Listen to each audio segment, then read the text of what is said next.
ఎవరిది రాక్షస పాలన? చంద్రబాబుదా, జగన్దా? సామాన్యుడిని సైతం పోలీసులు దండించడానికి అవకాశం లేని ఈ రోజుల్లో ఉద్యమ నాయకుడు, మాజీ మంత్రి ముద్రగడ తనయుడిని పోలీసులతో చంద్రబాబు ఎలా కొట్టించాడో చూడండి ఒకసారి.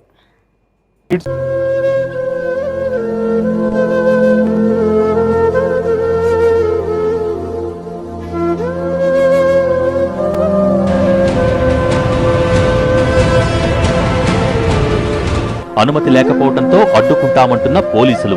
కిర్లంపూడిలో టెన్షన్ పెరిగిపోతోంది. సెక్షన్ 30 కింద నిషేధాజ్ఞలు అమలవుతున్నాయి. పోలీసులు ఎన్ని రకాలుగా అడ్డుకున్నా పాదయాత్ర స్వగ్రామం కిర్లంపూడితో పాటు జిల్లా వ్యాప్తంగా భారీగా పోలీసు బలగాల రక్షణాల్లో వెళ్తున్న వారిని వీడియో తీస్తున్నారు. కిర్లంపూడి చుట్టుపక్కల మొత్తం 6,000 మంది పోలీసుల్ని మోహరించారు. వీరితో పాటు ర్యాపిడ్ యాక్షన్ ఫోర్స్ బలగాలను కూడా కిర్లంపూడి తరలించారు. పోలీసు ఉన్నతాధికారులు భద్రతా ఏర్పాట్లను ఏర్పాటు చేసి ఎవరినీ అనుమతించడం లేదు.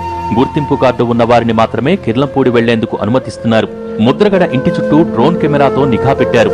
15 మంది డీఎస్పీలు బందోబస్తు వ్యవహారాలను పర్యవేక్షిస్తున్నారు. మండలంలోని కొన్ని గ్రామాలను ప్రత్యేకంగా పరిగణించి అక్కడ పోలీస్ అవుట్ పోస్టులు ఏర్పాటు చేశారు.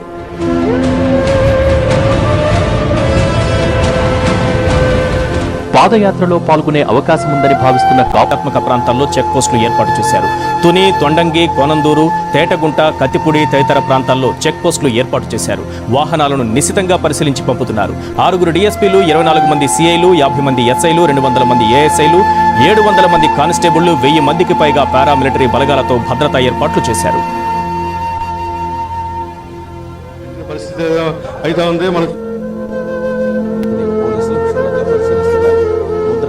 ప్రధాన ద్వారం వద్ద బారికేడ్లు ఏర్పాటు చేశారు. పోలీసులు వలయంగా నిలబడి ముద్రగడ ఇంట్లోకి ఎవరిని అనుమతించడం లేదు. పై స్థాయి అధికారులు సంప్రదించాకే బంధువులు లోపలికి పంపుతున్నారు.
దాంతో బలవంతంగా చికిత్స అందించబోయారు. దీంతో తలను నేలకేసి కొట్టుకున్న ముద్రగడ దీక్షకు భంగం కలిగిస్తే ఆత్మహత్య చేసుకుంటానంటూ బెదిరించారు.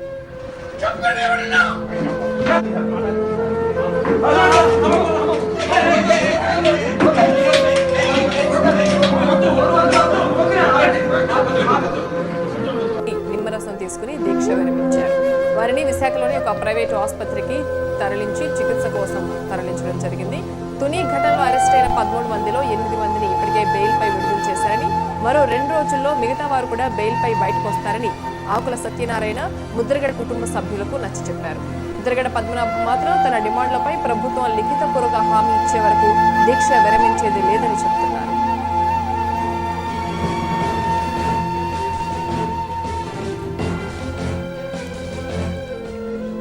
ఇదే అంశం సంబంధించి అప్డేట్స్ మనకు రాజమండ్రి నుంచి శేషు అందిస్తారు.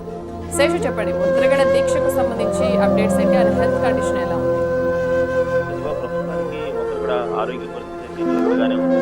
అయితే ముద్రగడ సోమవారం సాయంత్రం లేదా మంగళవారం దీక్ష విరమించే అవకాశాలు అయితే కనిపిస్తున్నాయి. ఏంటంటే 3 మంది తన్నించారు, నా మెసేజ్ లంచగానే తిట్టించారు, నా కొడుకు కొట్టుకుని తీసుకెళ్లారు, నా కోడలు లంచగానే కొట్టే దిక్కెవరు అంటున్నారు.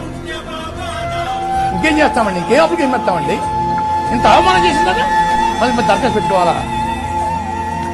ఎందుకు పెట్టాలి సార్? సమాధానం మాకు ఎవరు లేదా? మాకు ఎవరా హక్కులు? మాకు లేవా హక్కులు? వంటరవాణి అనాథము అని భావించి అనాథం కాబట్టి 3 పదవులు పడతారు, లాంఛీతో పడతారు, లంజీలా తిడతారు, లంజగా తిడతారు. ఇంకో ప్రశ్న అండి, మేమన్నా లంజీలు పుట్టాము అని కూడా నాకు ఏడుతున్నాను సార్. నా భార్యని నేను లంచాన్ని పుట్టి వెళ్ళలేదు సార్. ముఖ్యమంత్రి గారు పోలీసు చేత లంచం తీసుకొచ్చాడు సార్. ఎంతవరకు సొమ్ము సార్? నా భార్యని ఈ రోజుకి నేను లంచాన్ని వెళ్ళలేదే. పోలీసు చేత లంచం ఇచ్చిన తర్వాత సబ్బు వస్తారు ఇది.